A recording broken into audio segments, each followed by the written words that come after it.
नमस्कार, मी तहसीलदार बार्शी। आपल्या बार्शी तालुक्यामध्ये भारत निवडणूक आयोगाच्या आदेशानुसार मतदार याद्यांचे विशेष संक्षिप्त पुनरीक्षण कार्यक्रम म्हणजेच SIRची सुरुवात दिनांक 30 जूनपासून आपल्या तालुक्यामध्ये सुरू झालेली आहे। आपल्या तालुक्यामध्ये एकूण 3,38,376 इतके मतदार असून जवळपास 333 मतदान केंद्रस्तरीय अधिकारी नियुक्त केलेले आहेत। SIR म्हणजे 2002च्या मतदार यादीशी आत्ताची जी मतदार यादी आहे याची जुळवणी किंवा याची पडताळणी करणे। यामध्ये आपण पहिल्या टप्प्यामध्ये ज्या लोकांचं आज 2026च्या मतदार यादीमध्ये नाव आहे त्यांची मॅपिंग 2002च्या मतदार यादीशी आपण केलेली होती। अशी लोक ज्यांचं नाव आजच्या मतदार यादीमध्ये आहे आणि त्यांचं जर नाव 2002च्या मतदार यादीत असेल तर त्यांची सेल्फ मॅपिंग आपण केलेली होती। आणि जो मतदार 2002च्या मतदार यादीमध्ये त्याचं स्वतःचं नाव नाही आहे मात्र त्याचे वडील, आजी, आजोबा यांच्या नावाशी जर त्यांचं त्या 2002च्या मतदार यादीमध्ये नाव असेल तर त्यांच्याशी आपण मॅपिंग केली होती। याला आपण प्रोजेनी मॅपिंग असं म्हणतो। आत्ताचा जो आपला टप्पा चालू झालेला आहे 30 तारखेपासून, त्या अनुषंगाने आपण सर्व BLOंना प्रशिक्षण दिलेलं आहे, त्यांना सहाय्यकांची नियुक्ती केलेली आहे। आणि आत्ताचा जो टप्पा आहे यामध्ये प्रत्येक BLO प्रत्येक मतदाराच्या घरोघरी जाऊन त्या ठिकाणी इन्युमरेशन फॉर्म म्हणजे गणना फॉर्म जो असेल, गणना नमुना फॉर्म असेल, ते फॉर्म त्या ठिकाणी 2 प्रतीमध्ये त्या ठिकाणी देत आहेत।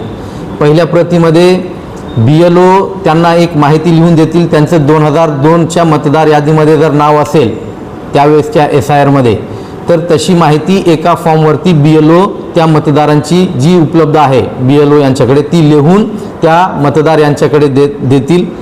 मतदारांनी ती जी माहिती आहे ती पडताळणी करायची आहे आणि आजच्या त्यांच्या नावामध्ये किंवा वडिलांचं रिलेशन टाईप चुकलेलं असेल, वय चुकलेलं असेल, नावामध्ये काही चुका झालेल्या असतील तर दुसरा जो फॉर्म असेल त्या ठिकाणी व्यवस्थितरित्या लिहून चांगली जी प्रत आहे ती BLO यांच्याकडे संबंधित मतदारांनी जमा करायची आहे। आता ही जी कार्यवाही आहे ती जवळपास आपल्याकडे 30 जून ते 29 जुलै 2026 या दरम्यान सदरचं इन्युमरेशन फॉर्म त्या मतदारांना देणं, मतदाराने ती व्यवस्थित असल्याची पाहणी करून आपली जी काही माहिती आहे योग्य माहिती त्या फॉर्ममध्ये भरून BLO यांच्याकडे सुपूर्द करणे, ही पूर्ण कारवाई आपल्याला 29 जुलै 2026 पर्यंत करायची आहे। असे फॉर्म आम्हाला परत BLO ॲपमधून डिजिटलाइज करायचे आहेत। आपल्याकडे मॅपिंगचं जेव्हा काम सुरू झालं होतं जवळपास 91.76% इतक्या लोकांची आपण मॅपिंग केली होती। जवळपास 27,883 मतदारांची मॅपिंग आपली होणं बाकी होतं। काही कारणांमुळे उपलब्ध न झाल्यामुळे 2002ची माहिती उपलब्ध नाही किंवा बाहेर गावी असतील किंवा त्यांना त्यांचं 2002च्या मतदार यादीतलं नाव वगैरे सापडलेलं नसेल, अशा मतदारांना सुद्धा आपण 100% इन्युमरेशन फॉर्मचं वाटप करणार आहोत। आणि त्याचबरोबर 2002च्या मतदार यादीतली माहिती आणि आत्ताच्या मतदार यादीतली माहिती याच्यामध्ये काही विसंगती जर असेल, म्हणजे 2002मध्ये वडिलांशी आपण मॅपिंग केली मात्र वडिलांच्या आणि मुलाच्या वयामधला फरक जर 15पेक्षा कमी दाखवत असेल किंवा आजी आजोबांशी मॅपिंग केलं त्यांच्या वयातला फरक 40पेक्षा कमी दाखवत असेल किंवा नावांमध्ये काही त्यांच्या आत्ताचं नाव आणि 2002मधलं नाव यांच्यामध्ये काही बदल असतील किंवा रिलेशन टाईप चुकलेलं असेल तर सदरची जी मतदाराची माहिती असेल ती ॲनोमलीमध्ये आलेली असेल, म्हणजे ती विसंगती त्या ठिकाणी दाखवली जाईल।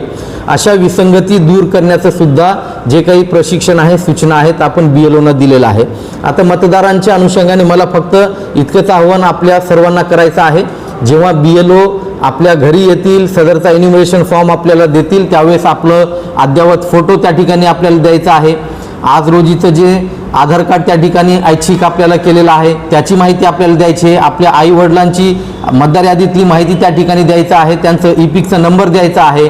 आपली पती किंवा पत्नी यांचं मतदार यादीत नाव असेल तर त्यांची माहिती या ठिकाणी द्यायचं आहे। अशा पद्धतीने ही सर्व माहिती भरून घेऊन BLO या ठिकाणी आमच्याकडे सादर करणार आहेत।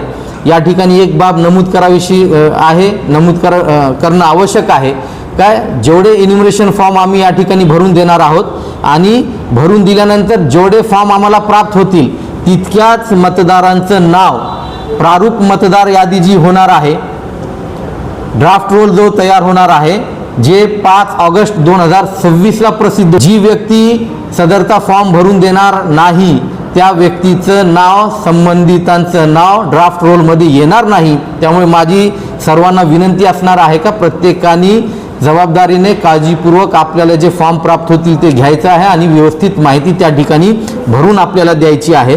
कुणाला फॉर्म भरण्यामध्ये काही अडचणी येत असतील तर या ठिकाणी आम्ही हेल्प डेस्कसुद्धा केलेला आहे. त्या ठिकाणी आपण संपर्क करू शकता. गावातले आमचे जे ग्राम महसूल अधिकारी आहेत, मंडळ अधिकारी आहेत, यांना आपण संपर्क करू शकता आणि कोणीही आपला पात्र मतदार मतदार यादीमध्ये नाव त्यांचं येणार नाही किंवा तो वंचित राहील अशा पद्धतीने होणार नाही. या अनुषंगाने आपल्याला सर्वांना दक्षता घ्यायची आहे. त्या ठिकाणी BLOना संपूर्ण सहकार्य करून आपण सर्वांनी आपली जी सर्व माहिती आहे त्या ठिकाणी द्यावी. ज्या व्यक्तींचे इन्युमरेशन फॉर्म येणार नाही त्यांचं नाव मतदार यादीत येणार नाही, मात्र जे अनमॅप मतदार आहेत किंवा ज्यांची विसंगती दूर होणार नाही, जे अनोमलीमध्ये राहणारे मतदार आहेत, त्यांनी फॉर्म भरून दिल्यानंतर सुद्धा त्यांना मतदान नोंदणी अधिकारी यांच्या स्तरावरून आपण सुनावणीची संधी देणार आहोत.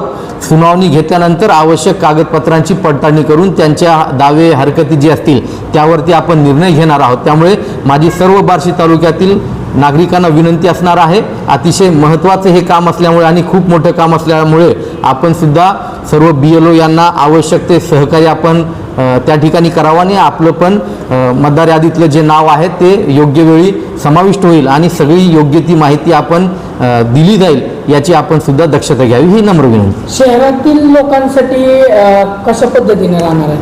शहरांच्या पालिकेमार्फत होणार नाही. या ठिकाणी मतदान नोंदणी अधिकारी म्हणून आपल्या जिल्ह्याचे जे RDC साहेब आहेत ते आहेत. त्यानंतर आपण अतिरिक्त AROंची पण नियुक्ती केलेली आहे. मी सहाय्यक मतदार नोंदणी अधिकारी म्हणून आहे. नगरपालिकेचे जे CO आहेत त्यांनाही आपण मतदार नोंदणी अधिकारी केलेला आहे. BDO मतदार नोंदणी अधिकारी आहेत. त्याचबरोबर तालुका कृषी अधिकारी मतदार नोंदणी अधिकारी आहेत. शहरामध्ये आपण बरेचसे शिक्षक, नगरपालिकेचा स्टाफ असेल, सर्व जवळपास 90 ते 91 BLO आपण त्या ठिकाणी नेमलेले आहेत आणि त्यांना सहाय्यकसुद्धा आपण त्या ठिकाणी देत आहोत.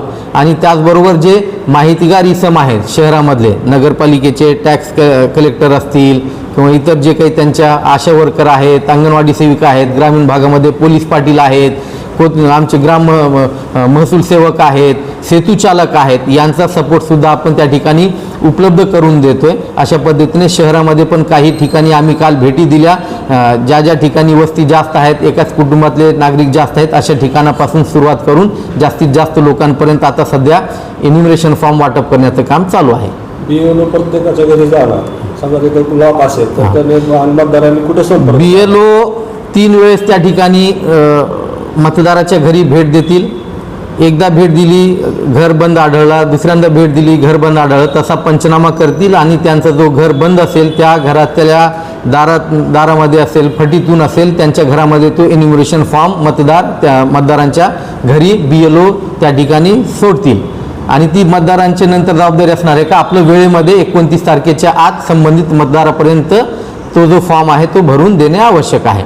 त्यामुळे BLOंचे पण नाव नंबर आपण सार्वजनिक केले, त्या फॉर्मवरती त्यांचं नाव आणि नंबर आहे. त्यामुळे एकही मतदार असं वंचित राहणार नाही. जर कोणी परगावी असेल त्यांनी BLOंशी जरी संपर्क केला, आपले कुटुंबातले नातेवाईक असतील किंवा कुटुंबातला कोणीही व्यक्ती, एखाद्या कुटुंबातला व्यक्तीसुद्धा तो फॉर्म त्या ठिकाणी भरून देऊ शकेल. त्यामुळे कोणीही वंचित राहणार नाही. एकाच कुटुंबातले मतदाराचे काही प्रभाग वेगवेगळ्या प्रभागामध्ये त्यांची नावं असतात, तर त्या एकत्र करण्यासाठी काय? यासाठी सुद्धा आता आपल्याकडे रॅशनलायझेशनची प्रक्रिया आपण सुरू केलेली आहे.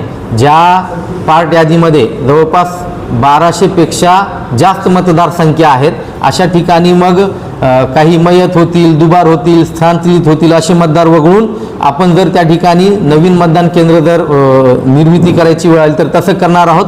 आणि एकाच कुटुंबातले व्यक्ती वेगवेगळ्या पार्ट यादीमध्ये असतील तर तेही एकत्रीकरण करण्याची प्रक्रिया आपण करतो. त्यामुळे मतदारांनी सुद्धा सांगावं लागेल का माझं नाव या ठिकाणी आहे, माझ्या कुटुंबातल्या लोकांचं नाव या ठिकाणी आहे, त्यांचं फॉर्म 8 भरून सुद्धा आपण त्यांची एकाच मतदार यादीमध्ये नाव येईल याची दक्षता घेणार आहोत. तालुक्यातील अनेक मतदार बाहेरगावी आहेत राहिला, त्यांच्यासाठी काय असतं? आपल्याकडे ऑनलाईन फॉर्म भरण्याची सुविधा ऑनलाईन एन्युमरेशन फॉर्म भरण्याची सुविधासुद्धा आयोगाने त्या ठिकाणी दिलेली आहे. त्यामुळे जे उपलब्ध नसतील अशा मतदारांना माझी विनंती असणार आहे, आपण आयोगाच्या वेबसाईटवरून ऑनलाईन एन्युमरेशन फॉर्मसुद्धा भरू शकता.